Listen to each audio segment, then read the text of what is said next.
the media has depicted your story like this. Here comes Ben Rubin with this fantastic app, 15 days, becomes the talk of the nation, and then like yesterday, 2 days ago. 2 days ago, Twitter comes by with a hammer and smashes your brains in and says, we're locking you out of our APIs, you're dead. So, so this is not what exactly happened. Okay. Sorry, I don't want to be rude. No, I'm saying that's what the media wants us to tell. So what Twitter did, they blocked our access to their social graph. It doesn't mean that you cannot do the main mission that we try to do, that you want to push one button, stream live video to your followers, and make live video travel in the speed of a tweet.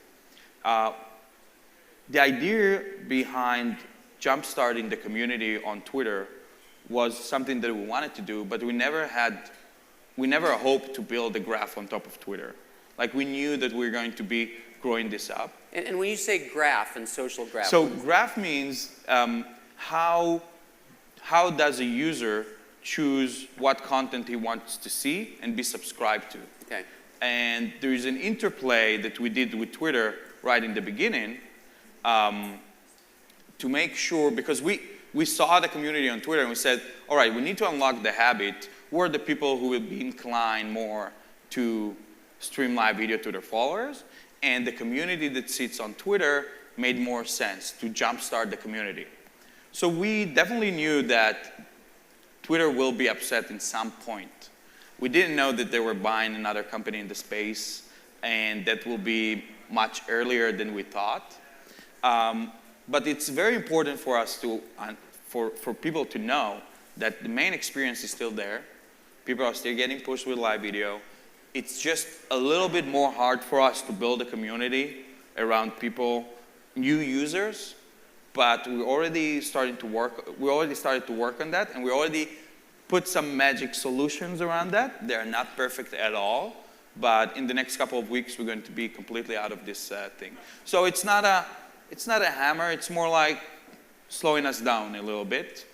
But we're lucky that Twitter was very nice to us. Like they worked with us very closely about making sure that, how in every tweet is a Twitter thread and all their comments are replies. This was something that was foreign to their anti-spam mechanism. So they helped us in removing that. They were very respectful. And I understand them completely. They worked very hard. I read the book. They worked very hard to build a graph. And if they have something coming in the space, it says two things. One, that they are a very smart company, that they're buying companies in the live streaming space, and they see the future. Two, that it's their house eventually. And we need to respect that. And we need to be the best guest there is. And the community already proven that we can grow this graph very quickly to outside. But the main experience is still there. You can still tweet live video, still have all your followers watching, and stream can still travel in the speed of a tweet. So I've read all the articles and I've just heard your explanation. I still don't quite understand what the change in Twitter's policy has done for you. So there's no change in Twitter policy. The policy of Twitter is that you can have the graph, but you cannot resell it, and you cannot use it in a competitive way. What we didn't know, that we were competing against them, because we didn't know that they bought a company in the space. So they call it internal policy, which is kind of funny, but because what is internal policy? Policies should be external when you're working with developers. But having said that,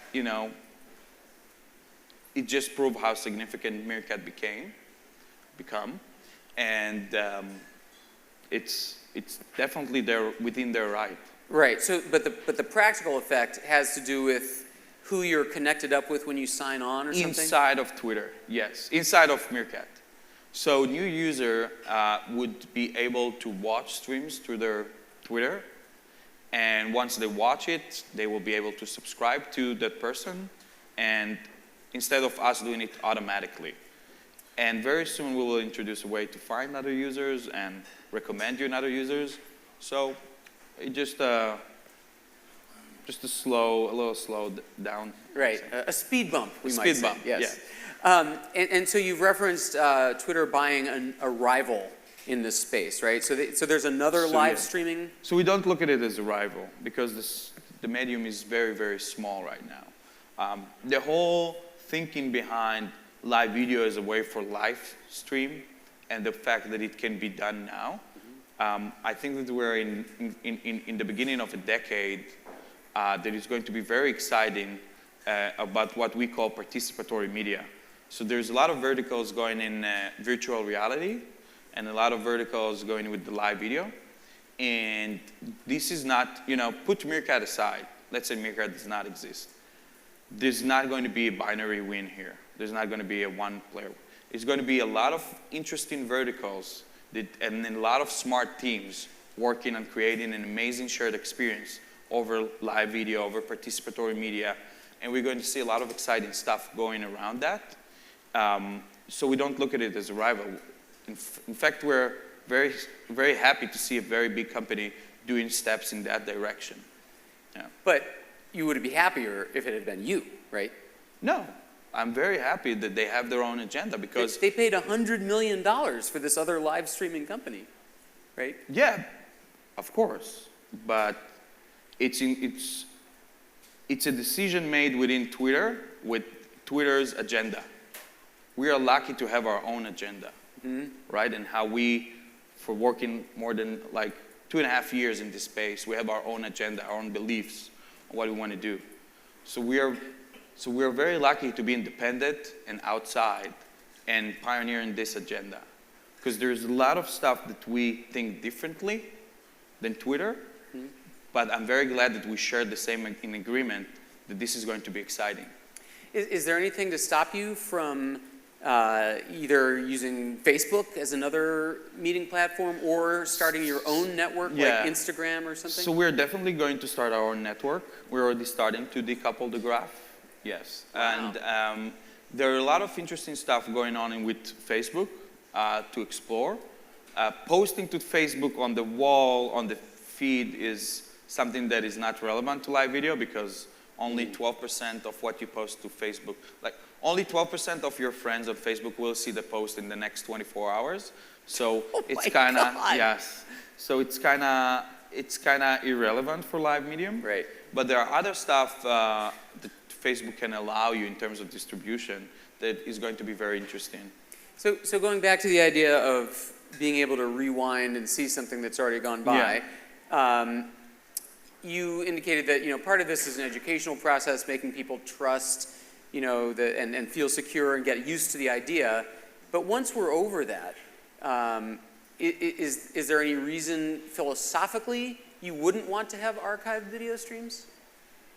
Once we're over that, no, there's no philosophical argument against that. So it might happen someday? Once my aunt is streaming, there will be a good indication of start thinking about those stuff.